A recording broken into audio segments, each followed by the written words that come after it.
Merhaba, bu videoda gerçek Selanik modelinin dairesel olarak nasıl örüleceğini göstereceğim. Dış kısmı ve iç kısmı aynı, iki tarafta kullanılabiliyor.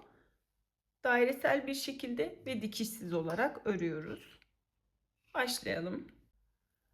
Bu modeli misinalı şişle örebileceğiz. Dairesel bir model olduğu için misinalı şiş kullanmamız gerekiyor.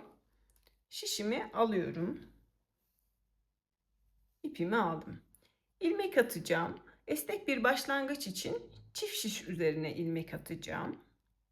Normalde nasıl ilmek atıyorsanız o şekilde ilmeğinizi atabilirsiniz. Ama ilmek sayımız çift sayı olması gerekiyor. Buna dikkat edin muhakkak. Çift sayıda ilmek atıyoruz.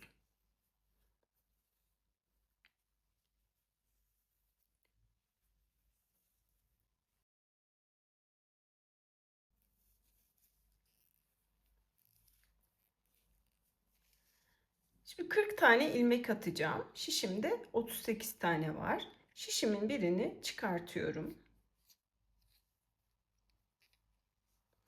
Son iki ilmeğimi tek şiş üzerine atacağım ki başlangıç noktası gevşek durmasın. 40 tane ilmeğim oldu. Şimdi bir tane de fazladan ilmek atıyorum. Bu 41. ilmeğim. Bu ilmeği dairesel bir şekilde birleştirmek için kullanacağız. Buraya da bir tane düğüm atıyorum ki çıkmasın.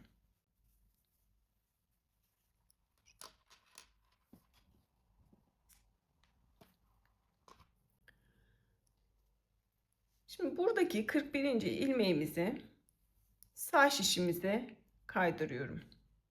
Şu şekilde kaydırdım.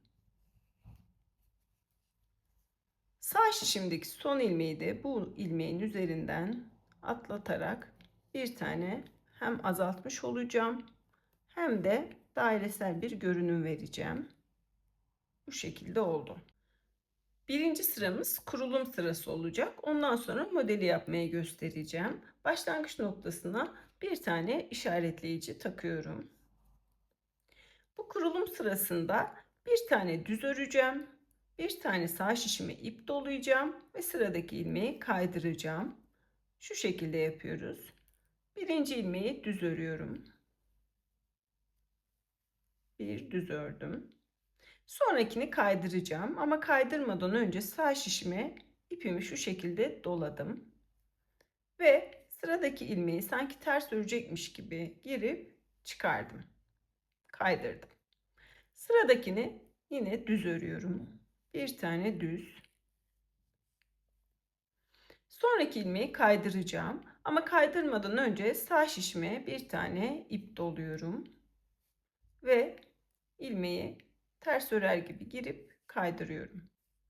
Sıradaki ilmeği yine düz örüyorum. Sonraki ilmeği kaydıracağım ama kaydırmadan önce sağ şişime bir tane ip doladım ve ondan sonra kaydırdım. Yani sıra sonuna kadar, yani şu işaretleyicimize kadar bir tane düz öreceğiz. Bir tane ipimizi sağ şişimize dolayacağız ve ilmeğimizi kaydıracağız. Düz örüyorum. Sağ şişime ipimi doluyorum ve sıradaki ilmeği kaydırıyorum.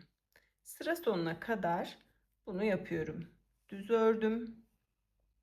Sağ şişime ipimi doladım ve sıradaki ilmeği kaydırdım.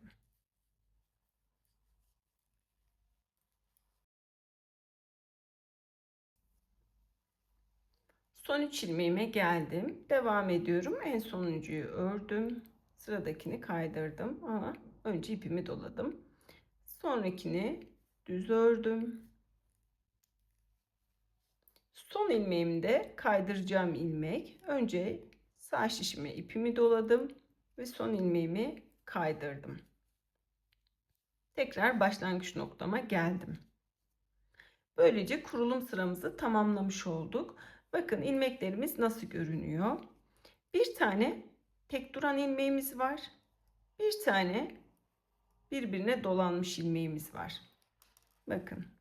Bir tane tek, bir tane dolanmış. Bir tane tek duruyor, bir tane dolanmış. Bu tek duran ördüğümüz ilmek. Birbirine dolanmış olansa ip dolayıp kaydırdığımız ilmek. Bu örgü boyunca birbirine dolanmış ilmeği, yani ip dolayıp kaydırdığımız ilmeği bir bütün olarak düşüneceğiz ve bunlara birlikte işlem yapacağız. Modelimize başlayalım. İki sıranın tekrar şeklinde oluşacak bir model bu. Burada şundan da bahsetmek istiyorum. Bakın, son ilmeğimiz kaydırdığımız ve ip doladığımız ilmek. İlk ilmeğimiz de düz ördüğümüz ilmek. Bu ilmekler bu şekilde olacak. Yani iki tane düz ördüğümüz ilmek ya da iki tane kaydırdığımız ilmek yan yana gelmeyecek. Bu yüzden zaten çift sayıda ilmek atıyoruz.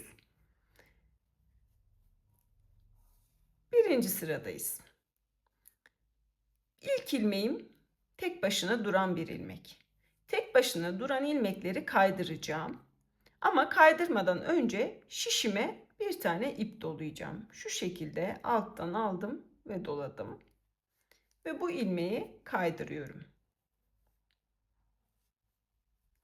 Sıradaki ilmeğim birbirine dolanmış, sarılmış ilmek. Bakın. Yani bir önceki sırada dolayıp kaydırdığım ilmekler. Bunu birlikte öreceğim. İkisini birlikte ters öreceğim. Şu şekilde ipimi kendimden tarafa aldım ve girip ikisini birlikte ters örüyorum.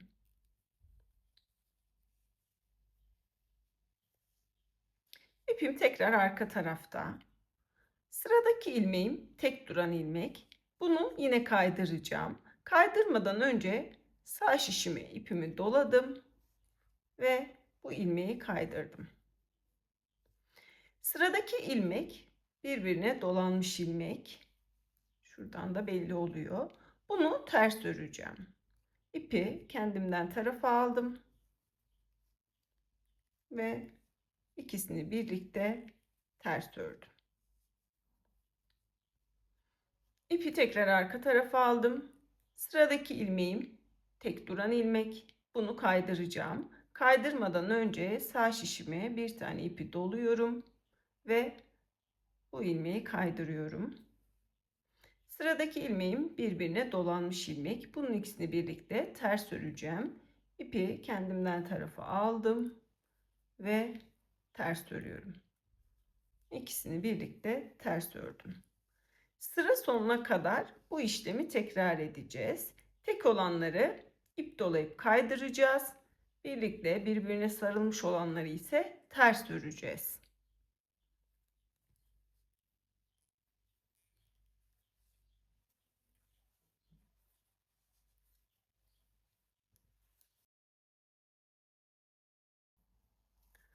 Son ilmeklerimdeyim. Sıradaki ilmeğim tek duran ilmek. Bunu kaydıracağım. Kaydırmadan önce sağ şişime ipimi doluyorum ve bu ilmeğimi kaydırıyorum. İpimi kendimden tarafa aldım. Son ilmeğimde birbirine dolanmış iki ilmek. Bunu da ikisini birlikte ters örüyorum. Başlangıç noktama geldim. İşaretleyicimi de kaydırdım. Birinci sıramı bu şekilde örüyorum.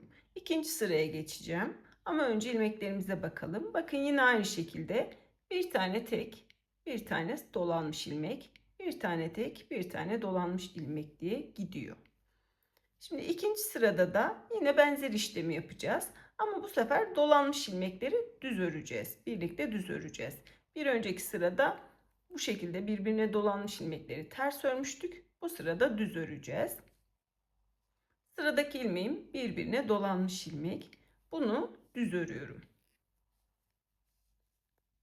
Sonraki ilmeğim tek başına duran bir ilmek. Bunu kaydıracağım. Kaydırmadan önce sağ şişime bir tane ip dolayacağım. Ve sonra bu ilmeği ters örer gibi girip kaydıracağım. Sıradaki ilmek, bakın, birbirine dolanmış ilmek. Bunu düz öreceğim. İkisini birlikte düz örüyorum. Sonraki ilmeğim tek duran ilmek. Bunu kaydıracağım. Sağ şişime ipimi doladım ve bu ilmeği kaydırıyorum. Sonraki ilmeğim yine birbirine dolanmış ilmek. Bunun ikisini birlikte düz örüyorum. Sıra sonuna kadar bu şekilde örmeye devam ediyorum.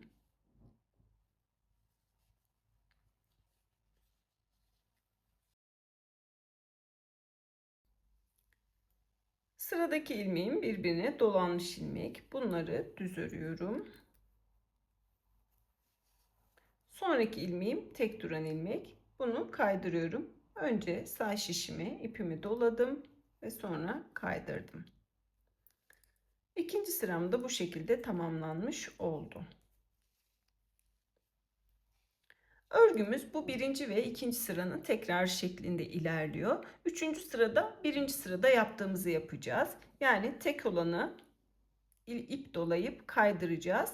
Bu şekilde sarılmış olanları ters öreceğiz. Bu şekilde sıra sonuna kadar 3. sırayı tamamlayacağız. 4. sıramızda ikinci sıranın aynısı olacak. Yani ne yapacağız 4. sırada? Tek olanı kaydıracağız. Çift olanı düz öreceğiz.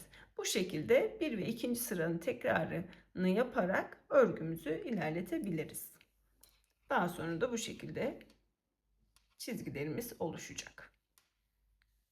Umarım faydalı olmuştur. Videomu beğenmeyi ve kanalıma abone olmayı unutmayın.